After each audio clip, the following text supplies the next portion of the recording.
గ్రంథంలో నుంచి మరి కొంత వాక్య భాగాన్ని మనము చదువుతూ ఉన్నాం. మీ గ్రంథం, మీ బైబిల్ గ్రంథంలో నుంచి కూడా మీరు కూడా పరిశీలన చేశారని నేను నమ్ముతా ఉన్నాను. అదే రీతిగా ఇక్కడ ఒక కుటుంబం ఉంది, ఒక స్త్రీ ఉంది. ఆ స్త్రీ ఆ కుటుంబం గురించి మరి దైవజనుడైనటువంటి ప్రవక్త అయినటువంటి ఎలీషా మాట్లాడుతున్న విషయాల్ని మనము ఈరోజు పరిశీలన చేసుకుందాం. కనుక ప్రియమైనటువంటి వాళ్ళరా, ఇక్కడ 8వ వచనం నుంచి మనం కొద్ది విషయాల్ని చక్కగా అర్థరీతిలో తెలుసుకోవడానికి మనము విన్నాం. 8వ వచనం నుంచి చదువుదాం. 4వ అధ్యాయము. ఒక దినమందు మనము గ్రంథాన్ని మొట్టమొదటిగా చదివేటప్పుడు రాజులు అనకూడదు. రాజులు 2వ గ్రంథము, రాజులు 1వ గ్రంథము, అలాగా రాజులు అనకూడదు, రాజుల గ్రంథం అనకూడదు. అర్థమైందా? చక్కగా మనం బైబిల్లో ఉన్నటువంటి దాన్ని చక్కగా పలకాలి. అర్థమైందా? అలాగా పలికితేనే దేవుని మాట తప్పుగా పలకూడదు. అయితే మాట విన్నాం. 8వ వచనం నుంచి, ఒక దినమందు ఎలీషా షూనేము పట్టణముకు పోగా, ఎలీషా అనేటువంటి దైవజనుడు షూనేము అనేటువంటి పట్టణానికి పోగా, అక్కడ గనురాలైనటువంటి ఒక స్త్రీ భోజనమునకు రమ్మని అతన్ని అంటే ఎలీషాని బలవంతము చేసిన గనక అతడు ఆ మార్గమున వచ్చినప్పుడల్లా ఆమె ఇంట భోజనము చేయించు వచ్చెను. కాగా ఆమె తన పెనిమిటిని చూసి మన యొద్దకు వచ్చుచూ పోవచ్చున్నవాడు భక్తిగల దైవజనుడని భక్తి కలిగినటువంటి దైవజనుడని నాకు తెలుసు. కావున మనము అతనికి గోడ మీద ఒక చిన్న గది కట్టించి అందులో అతని కొరకు మంచము, బల్ల, పీట, దీపస్తంభము నుంచుదుము. అతడు మన యొద్దకు వచ్చినప్పుడల్లా అందులో ఉండడానికి అవకాశం ఉందని చెప్పాను. ఆ తరువాత అతడు అక్కడికి ఒకానొక దినమున వచ్చి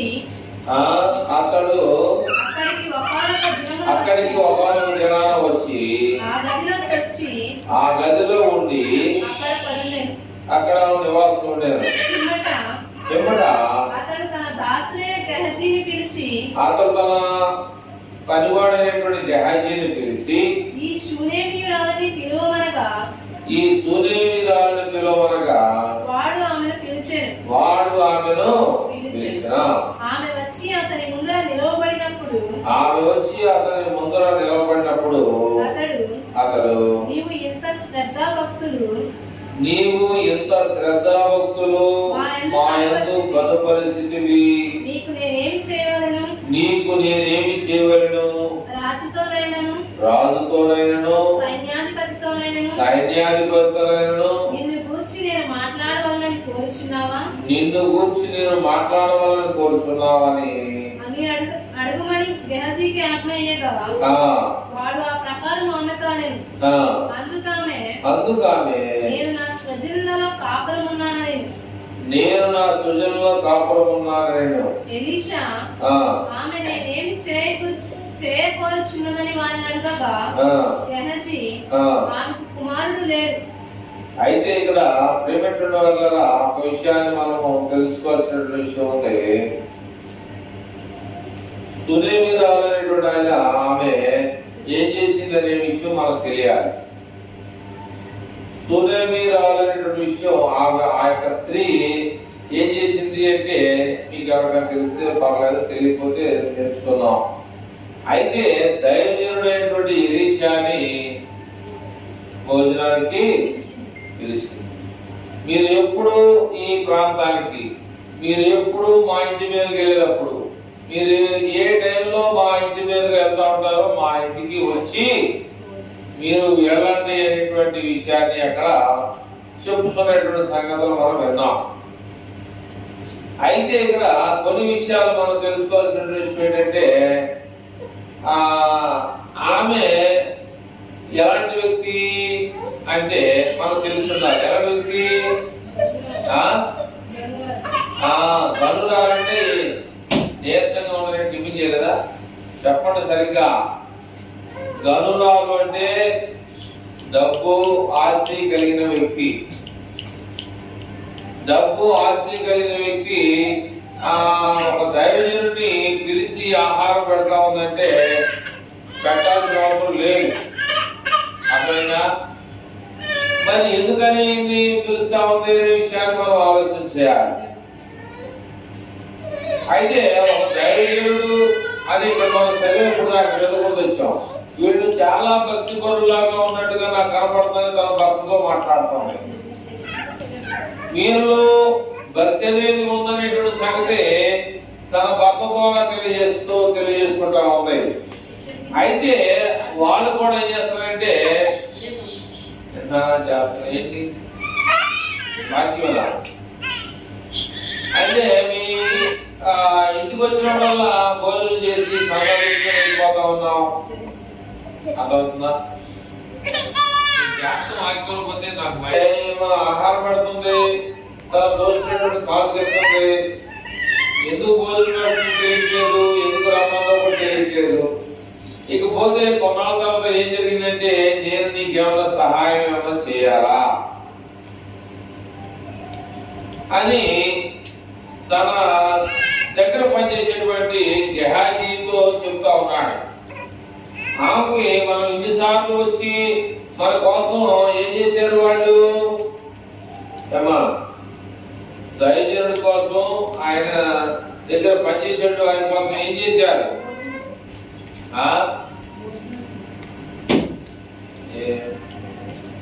ఇక్కడ లేనట్టున్నారు. మరి ఉంటే చెప్పలే. ఏం చేశారంటే భోజనం ఒకటి, తర్వాత ఇంకేం చేయలేదా? చెప్పలే కదా. ఒక గదిని ఏర్పాటు చేశారు. ఆ గదిలో బల్ల పెట్టారు. మంచం ఉంది. దీపం వెలిగించుకోవడానికి దీప స్తంభం కూడా పెట్టారు అక్కడ. ఇవన్నీ కూడా ఆయనకి ఏర్పాటు చేయడం అనేది జరిగింది అక్కడ. అంటే ఇదంతా కూడా ఖర్చుతో కూడిన పనా కాదా? అంటే మనం ఏమనుకున్నాం, డబ్బులున్నావుగా చేయలేదంటావా? అది చూడగానే చేయాలంటాం. గంటలు అంటాం కదా, డబ్బులు ఉన్నటువంటి వ్యక్తి అనుకుంటున్నాం కదా, ఎందుకు చేయదు? డబ్బులు ఉంది కాబట్టి చేస్తున్నాను. అది కరెక్ట్ కాదు. అంటే వాళ్ళు చేసింది ఏంటంటే వాళ్ళలో ఇద్దరులో సేవకుడు ద్వారా ప్రవక్త ఎలీషా అంటే ప్రవక్త అన్నమాట. ఏ మాట చెప్తే ఆ మాట జరుగుతుంది. అర్థమైందా? ఆయనలో వారు చూసిందంటే ఆయనలో ఉన్న భక్తి, ఆయనలో ఉన్నటువంటి భక్తిని చూసి వారు గౌరవించారు. అయితే వారు పెట్టింది తిని యంత్రమే కానీ మనం వాళ్ళకి ఏదైనా సహాయం చేయాలి అనేది వాళ్ళకి మనసులో ప్రేరేపణ కలిగింది. మనం వాళ్ళు ఇంటికి వెళ్ళడం ఏదో పెడుతున్నారు, మనం ఏం చేస్తున్నాం వాళ్ళకి సహాయం?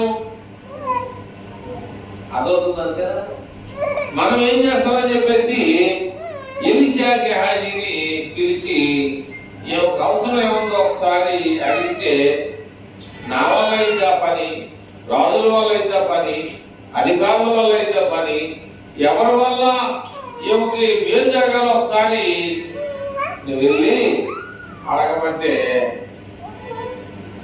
ఆమెకేం పొదుపు ఉంది అనే విషయాన్ని మనం చూస్తే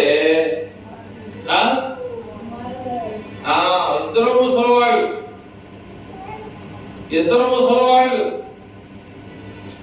మందు కావాలంటే మందుల షాప్కి వెళ్ళి పిల్ల తెచ్చేవాడు లేడు. అయితే దైవజనుడు గెహాజీ ఎలీషా దగ్గర ఉన్నటువంటి ఆ యొక్క సేవకుడు ఏం చేశాడంటే చెప్పినట్టుగా ఆమెకైతే పిల్లలైతే లేరు, వాళ్ళు చాలా వృద్ధాప్యంలో మాత్రం ఉండాలనేటువంటి విషయాన్ని చెప్పినప్పుడు ఆ మాటకి ఏమంటుందంటే ఏమంటున్నావా 16వ వచనం చూస్తే ఆ మాట చూద్దాం అనుకుంటా. ఎలీషా మరుసటి ఏట ఏటంటే వచ్చే సంవత్సరం మరలా అంటే వచ్చే సంవత్సరం ఈ ఋతువున నీ కౌగిట కుమారుడునని ఆమెతో అనెను. ఆమె ఆ మాట విని దైవజనుడైన నా ఏలినవాడా అలాగు పలకవద్దు, నీ దాసురాలైన నాతో అబద్ధమాడవద్దని అనెను. అంటే ఏంటంటే ఈయన తిని ఏదో వాగుతున్నాడులే అనుకుంటున్నావా? మన పెట్టింది మనకున్నది తిని ఏదో మన అనపోతే బాగోదని చెప్పేసి అనుకుంటున్నావే, అర్థమైందా? కానీ ఈయన ఒక మాట కోరితే దేవుడి దగ్గర మేలు జరుగుతున్నటువంటి సంగతి మాత్రం వీరి అర్థం కావట్లా. చాలా కూడా అదేంటి ఏమని, నా శరీరం అంతా కూడా ఉడికిపోయిందయ్యా, ఇంకా నాకెట్లా పిల్లలు పడతారని ఆమె 100 సంవత్సరాలు వచ్చినాయి, ఏమో వయసులో ఇక్కడ రాయగా. కానీ ఆమె ఏమంటుందంటే ఎందుకు నాతో నువ్వు అబద్ధం ఆడుతున్నావు అంటుంది. కనుక ప్రేమేటువంటి వల్ల మరి దేవుని యొక్క మాటలు ఎలా ఉంటాయంటే మనకి కొంచెం కొట్టొచ్చినట్టుగా ఉంటాయి, సూటిగా ఉంటాయి. అయితే ఆమెకి ఏమైందంటే సూటిగా అనిపించింది, ఇది పిచ్చుడులా ఉన్నాడు, ఏదైనా నువ్వు అబద్ధం మాట్లాడుతున్నాడు, ఆకుల్లో పడతాడన్నట్టుగా అక్కడ మాట్లాడుతున్న సూర్యేమి రావాలి. కానీ ఆమె ఉన్నటువంటి కొద్ది ఏంటంటే భర్త భార్యలు ఇద్దరు ఉన్నారు కానీ ఎవరో సహాయం చేయడానికి పిల్లలు లేరు. కనుక ఏదన్నా తీసుకురావాలన్నా ఏదన్నా సహాయం చేయాలన్నా కూడా మరి ఆయనకి సహాయం చేసేవారు ఎవరు లేరు. చాలా ఆస్తి ఉంది, ఆస్తి గోళ్ళంతా ఉంది, పంచుకునేవాడు కూడా లేడు. కానీ పంచుకునేవాడు లేడు. కానీ ఇవాళ ఆమె ఏముందంటే నాకు పిల్లవాడు కావాలని చెప్పేసి అడగల. కానీ ఆమెకి ఏం పొందుతుందని వాళ్ళిద్దరే తగమగ పడితే ఆ ధ్యానం చేయాలన్నాయా, వాళ్ళు చాలా వృద్ధులు, పిల్లలైతే వారికి లేదని చెప్పేసి అన్నప్పుడు అప్పుడు పిల్లలు కలిగేటట్టుగా దేవునికి ప్రార్థన చేద్దామని చెప్పేసి వారు ఆశపడ్డారు. అయితే ఆమె ఏమనుకుంటుందంటే వీళ్ళేదో మాయమాటలు చెప్తా ఉన్నారని చెప్పేసి అనుకుంటా ఉన్నారు. ఈనాడు కూడా చాలా మంది కూడా అలా చెప్తా ఉన్నారు, అర్థమైందా? కనుక నేను మాయమాటలు చెప్పినా, మూడు మాయమాటలు చెప్పినా బైబిల్ మాత్రం అబద్ధం చెప్పడం. బైబిల్ మాత్రం ఖచ్చితంగా నిజాన్ని పలుకుతా ఉండదు అనమాట. కానీ మీరు నమ్మాల్సింది ఏంటంటే నన్ను నమ్మకూడదు, మీరు బైబిల్ని నమ్మాలి. మీరు ఆయన కూడా ఉంది, ఎందుకైనా నువ్వు అబద్ధం చెప్తా ఉన్నాను అని చెప్పేసి అనేసింది. ఆయన కూడా పర్వాలా, కానీ ఆయన చెప్పింది ఆయన మాటలు కాదు, దేవుని మాటలు చెప్పాడు. ఆయన దేవుడి ద్వారా, నా ద్వారా దేవుణ్ణి బట్టి ఏదో ఒక మేలు వీళ్ళ దగ్గర తిన్నాం, వీళ్ళు మంచి మనకి ఆశ్రయించారు, నివాసం ఉండడానికి చిన్న గది మనకు కట్టించారు, కనుక మనము వచ్చినప్పుడల్లా తిన్ననే వెళ్తున్నాం. కానీ వీళ్ళకి ఏ రకమైనటువంటి సహాయాన్ని అందించాలని చెప్పేసి దేవుడు వాళ్ళు ప్రేరేపణ కలుగుతా ఉందన్నమాట. ఆ ప్రేరేపణ కలిగిన దాన్ని బట్టి తనతో పాటు ఉన్న శాఖకుడు గెహాజీని అడిగారయ్యా, వాళ్ళకి ఏమైనా కావాలి అడుగు, మనం సహాయం చేద్దాం అని చెప్పేసి అన్నప్పుడు ఏమంటుందంటే అబద్ధం ఆడించే మాటలు మాట్లాడొద్దయ్యా మీరు, మా దగ్గర ఉన్నటువంటి తిరిగి లేకపోతే కానీ నేను అనట్లేదు, కానీ అక్కడ ఉన్నటువంటి సందర్భాన్ని బట్టి మనం మాట్లాడవచ్చు. ఏమన్నాడు 16వ వచనంలో, ఎలీషా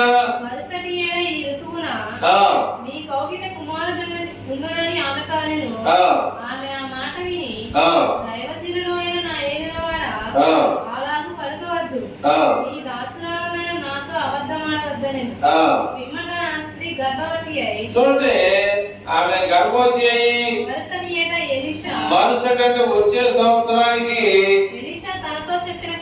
ఎలీషా అనేటువంటి ప్రవక్త అయినటువంటి దైవజనుడు చెప్పిన మాట ప్రకారంగా ఖచ్చితంగా గర్భవతి అయింది. నీ కౌగిట్లో కుమారుడు ఉంటాడని చెప్పాడు. ఆమె కౌగిట్లో దేవుడు కుమారుడు ఇచ్చాడు.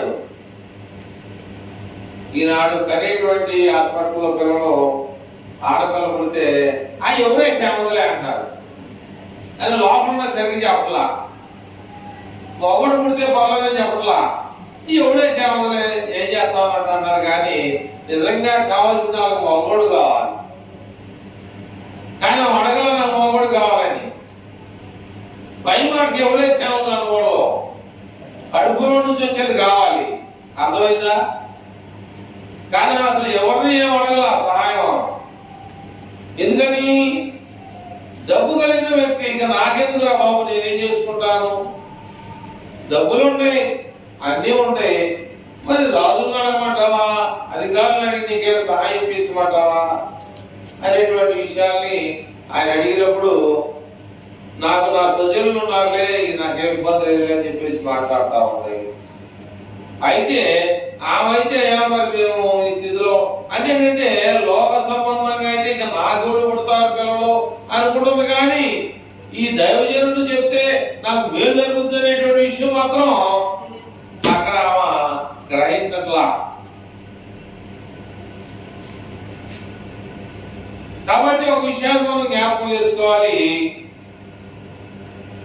17వ అధ్యాయము 11వ వచనంలో ఒక మాట చూద్దాం. అపోస్తుల కార్యాల గ్రంథము 17వ అధ్యాయం 11వ వచనం అనుకుంటున్నాను నేను, కాదు అవును చూద్దాం. అపోస్తుల కార్యాల గ్రంథము 17వ అధ్యాయము 11వ వచనం చదివితే కొన్ని విషయాలు అక్కడ నిజంగా తెలుసుకుంటాను అనుకుంటున్నాను నేను. అదే ఇక్కడ కూడా ఇక్కడ దాన్ని అక్కడ దాన్ని కంపేర్ చేస్తే మీరు తెస్సలోనికలో ఉన్న వారి కంటే గొప్ప వాళ్ళుగా ఉన్నారు కనుక ఆసక్తితో వాక్యమును అంగీకరించి. ఏ శక్తి?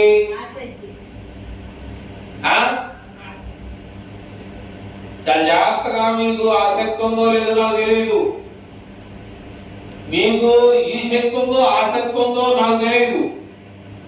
కానీ అక్కడ మీరు తెస్సలోని కంటే అంటే ఒక నైరువారం అని అబ్బా పర్వం అంటారు శివ, అలాగే అక్కడ తెస్సలోనికలో ఉన్నటువంటి సంఘం మీరు తెస్సలోనికలో ఉన్న వారి కంటే గొప్ప వాళ్ళుగా ఉన్నారు కనుక ఆసక్తితో వాక్యమును అంగీకరించి పౌలు శీలయును చెప్పిన విషయాలు అలా ఉన్నాయా లేవా అని చెప్పేసి ప్రతిరోజు లేఖనాలు ఏం చేశారంటే చేశారు. ప్రతిరోజు లేఖనాలు, లేఖనం అంటే దేవుని వాక్యం. నువ్వు కొనుక్కొచ్చుకునేటువంటి బియ్యాన్ని చెరుకుంటున్నావు, మట్టిగడ్డలు ఉండేవి లేవు నేర్పుకుంటున్నావు, లేదా ఏమంటారు రాళ్ళు ఉండేవి లేవని చెప్పేసి చేరుకుంటున్నావు లేదో పరిశీలన చేసుకుంటున్నావు లేదు నాకు తెలియదు. కానీ ఇక్కడ సునేమిరాలు ఏమైంది మాయ్ అదిగా సునేమిరాలు అడిగితే సమాధానం చెప్పాలి. ఏదో వచ్చే చేరిపోతాం కాదు, ఏదో తిన్నాలే ఎంత బాగా దోసకాయ పచ్చడి బాగాలేదు అమ్మ కాదు, సరిగ్గా వినాలి. సుధాకర్ అర్థమవుతుందా?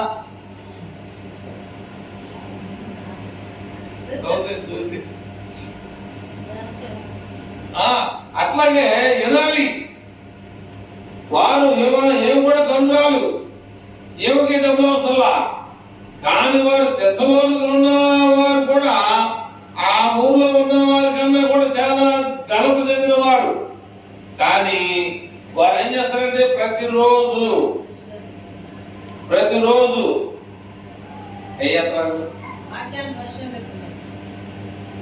దులిపోతున్నారు. ఆదివారం బైబిల్ దులిపోతున్నావా సుధాకర్? వారం అంతా అక్కడ కిటికీలో ఇటు నువ్వు ఎంత అద్దాలు కిటికీలు పెట్టినా ఏ రకమైనటువంటి కిటికీలు పెట్టినా దుమ్ము ఖచ్చితంగా ఇంట్లో రాకుండా దుమ్ము లేదా రోజు ఖచ్చితంగా వచ్చింది. కానీ వాళ్ళేమో ఘనత వహించిన వారేమో ప్రతి దినాన్ని లేఖనాల్ని అసలు ఏమా పరిశీలన పౌలు శీలలో చెప్పిన విషయాలు ఇలా ఉండయా లేవా అని ఖచ్చితంగా అబద్ధం పాటు చేస్తున్నారా, ఏదో సంఘ కోసం వచ్చారా, ఏదో చెప్పిన విషయాలు వేసి వెళ్ళిపోతున్నారు. కానీ ఆడేదో చెప్పాడు ఏంటి ఆయాగారు మీ ఇంటికి వచ్చాయంటే ఆడేదో ఒక సంఘ కోసం అది కాదు. ఏ ఆయాగారు రాని మనం గౌరవంగా మంచిగా మనం ఏం చేయాలంటే స్వీకరించాలి. ఎవరిని బట్టి? ఆయన్ని బట్టి కాదు. ఆయనతో మనకు పని లేదు. వచ్చిన ఆయనతో మనకి ఆయన ఎలాంటి వాడు మనకు అనవసరం. కానీ దేవుడు కావాలి. దేవుడు ఎలాంటి వాడు? అబద్ధికుడా, మోసగాడా, మాయగా చెప్పేవాడా? నువ్వు ఇచ్చిన మొత్తం నేనేదో డబ్బులే కాటు పెడితే నేను వచ్చాడు ఆయనకి ఇచ్చిపోయినప్పుడు ఏంటి డబ్బులు లేవు, ఉప్పు లేదు కూడలు అని చెప్పి లావద్దు. ఇచ్చిన తర్వాత మనం దాన్ని చెప్పకూడదు. అది ఎలాంటి వాడైనా మనకు అనవసరం. దేవుని పేరు వచ్చాను కనుక నువ్వు ఇచ్చిన దాన్ని తిరిగి చెప్పకూడదు. అది నీకు ఇచ్చినట్టుగా దేవుని లెక్కలో రాదు. అర్థమైందా? కాబట్టి వాడు మరి మంచి విషయాన్ని ఏం చేస్తారంటే పరిశీలిస్తారు. చదవమ్మా. అందుచేత వారిలో అనేకులను ఘనత గల గ్రీసు దేశస్థులైన స్త్రీలలోను పురుషులలోను చాలా మంది విశ్వసించి.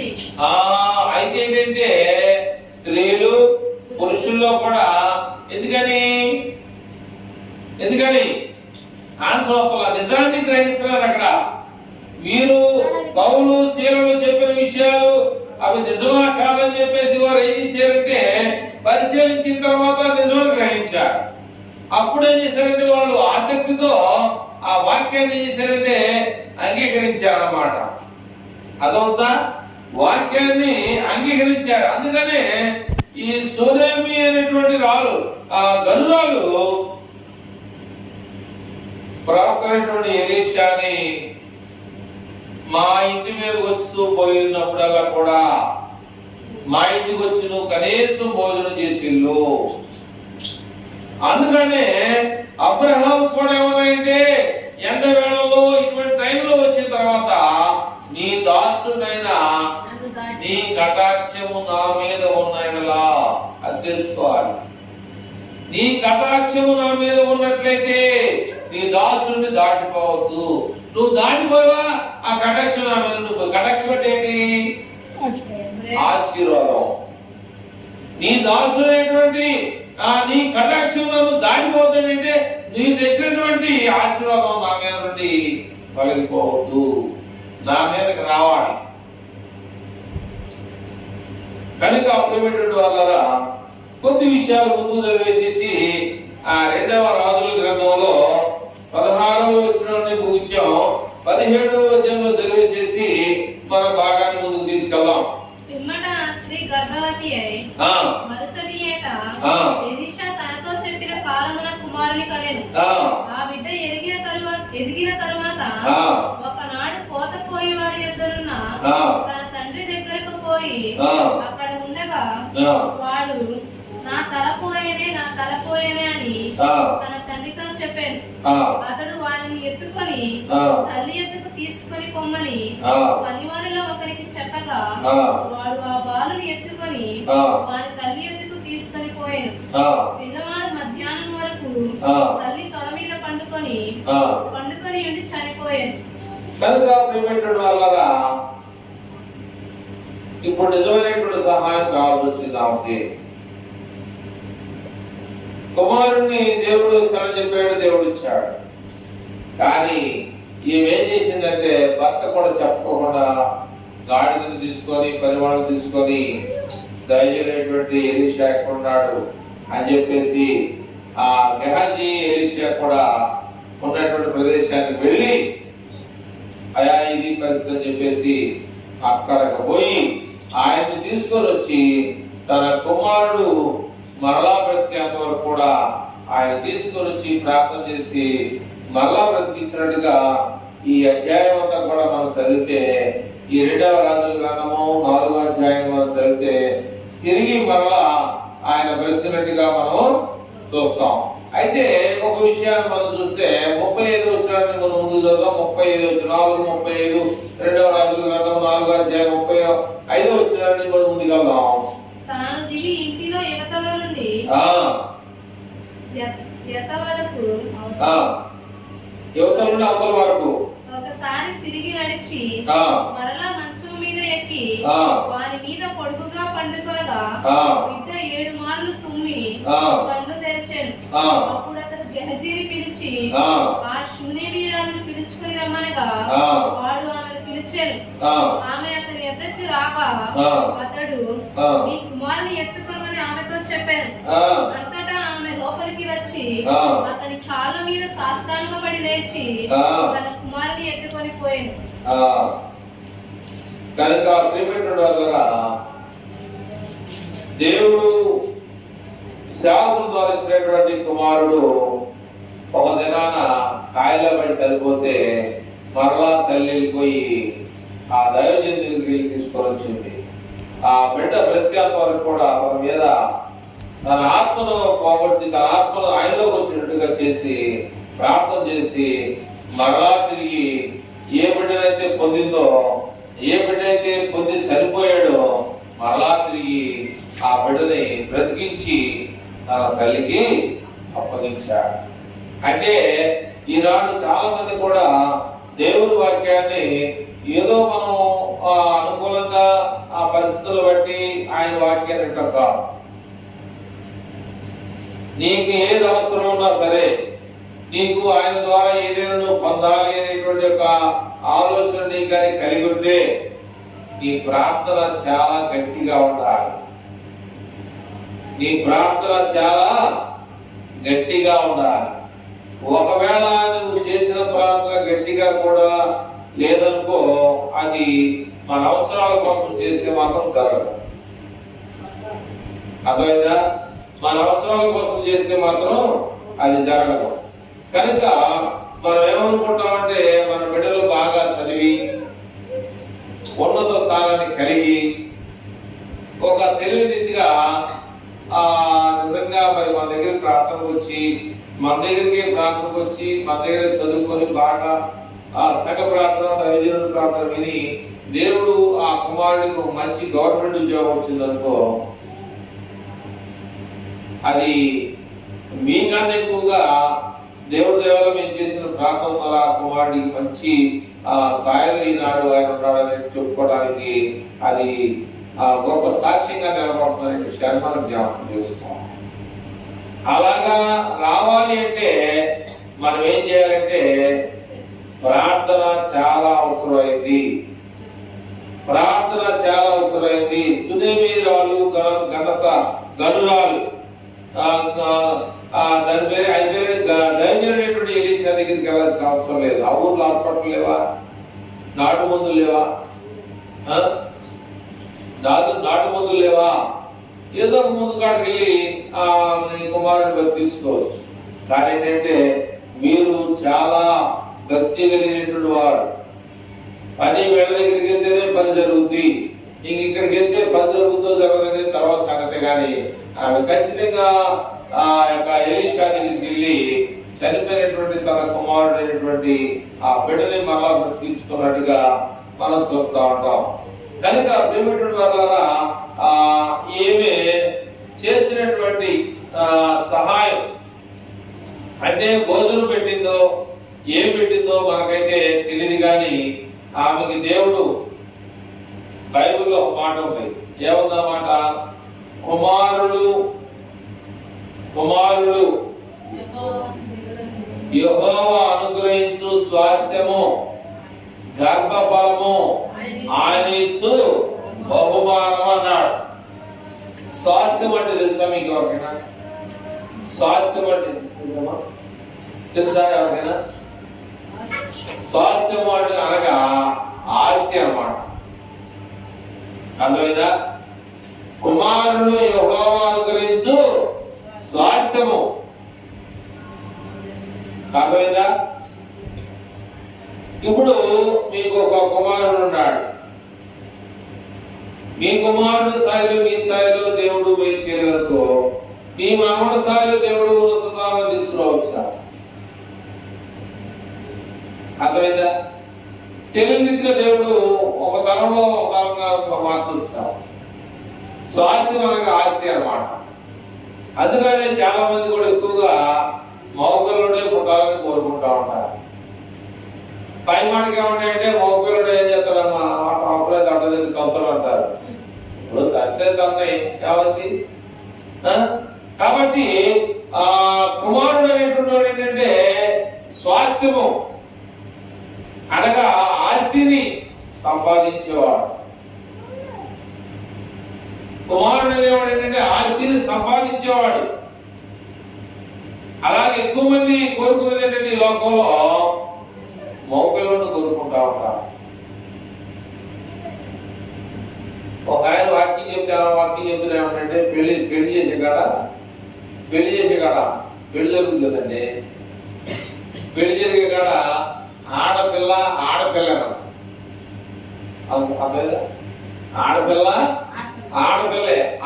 అక్కడ పిల్లని ఇక్కడ పిల్ల కాదు. ఆడపిల్ల అయితే ఆడపిల్లేగా అక్కడ పిల్లే. అట్లాగే కుమారుడు ఏంటంటే తన యొక్క కుటుంబ గౌరవాన్ని కాపాడే విషయంలో కానీ కుటుంబం అంతా కూడా నెత్తి మీద పెట్టుకొని మోయగలిగేటువంటిది ఒక కుమారుడి మీద ఉందన్నమాట.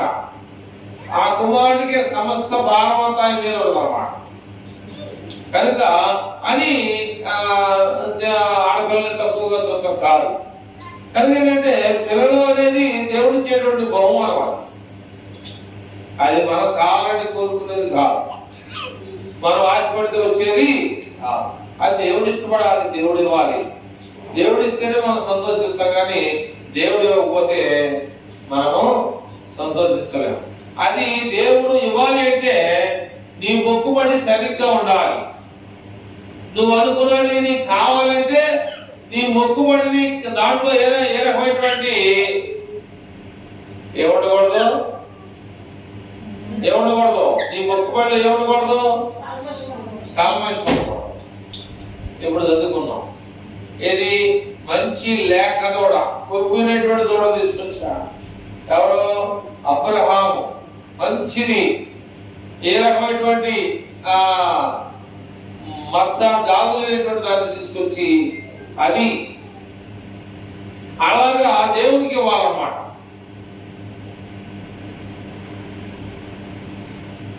ఒక ఆయన పాట పాడుతూ ఉంటారు, నేర్చుకునేది తుది నైవేద్యం అంటే ఏంటంటే నైవేద్యం అంటే వస్తున్న విషయాన్ని మనం నేర్చుకోవాలి. కనుక అప్రిమెంటెడ్ వారి ద్వారా మరి సునేమిరాలు దైవజనుడికి ఆశ్రమించి ఏ రకమైన ఇబ్బంది పడలా. ఒకవేళ పడినా కానీ దేవుడు మళ్ళా ఆమెని మళ్ళీ తిరిగి లేపి ఒక మంచి నేల మీద నిలబెట్టాడు. ఒక విషయంలో మనం కంపల్సరీగా తెలుసుకోవాల్సి ఏంటంటే దేవుడు నమ్మినోడికి కొన్ని శోభలు వస్తూ ఉంటాయి. దేవుడు నమ్మినోడికి శోభలు వస్తూ ఉంటాయి అన్నమాట. ఆ శోభల్ని మనం జయించాలంటే ఏం చేయాలి? ఆ శోధన జయించాలి. ఆ శోధన వచ్చిందని మనం దేవుడు విడిచిపెట్టకూడదు. ఆ శోధన వచ్చిందని చెప్పేసి మనం దేవుడు విడిచిపెట్టామనుకో ఇంకా మనం శోధన పెడతాం. అట్లాగా ఒక మనిషి ఒక మంచితనాన్ని గుర్తించాలంటే ఎలా గుర్తిస్తాం?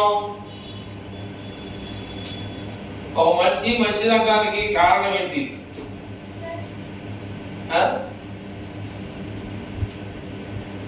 మనం ఎవరైనా సరే తెలియక మనం చేస్తాం. తెలియక అలా చేస్తే మంచిదే, కానీ తెలిసి మాత్రం చేయకూడదు. తెలిసి చేయకూడదు. తెలిసి చేసేవరకు చాలా ఇబ్బంది పడే పరిస్థితి అవుతున్నటువంటి విషయాన్ని మనం జ్ఞాపకం చేసుకొని మరి సునేమిరాలు చాలా ఆస్తిపరురాలు. ఆయనకి అన్నం పెడితే నా ఆస్తి అంతా అయిపోతాయి, ఎందుకు దాడి కొడుతున్నారు మాకెందుకు అని చెప్పేసి అనుకున్నట్టే అనుకోవాలా. దేవుని సేవకులను గుర్తించింది, దేవుని ఆశీర్వాదాలు పొందింది, దేవుని దీవులు కూడా. నీకేం కావాలంటే నా స్వజనులు చాలా మంది ఉన్నారు, నాకేం అవసరం, అదే ఎవరన్నా వస్తూ ఉంటే ఒకళ్ళు రెండేసి తీసుకుంటా ఉంటారు. అందరోడికి అందిందాలి అనుకున్న లేడు, అదవుతుందంటే అందరోడికి అందిందాలి అనుకుంటే పర్లేదు, నాకు ఒకటి వచ్చింది చాలు అనుకుంటే ఆ దేవుడు మళ్ళా నీకు ఇస్తాడు.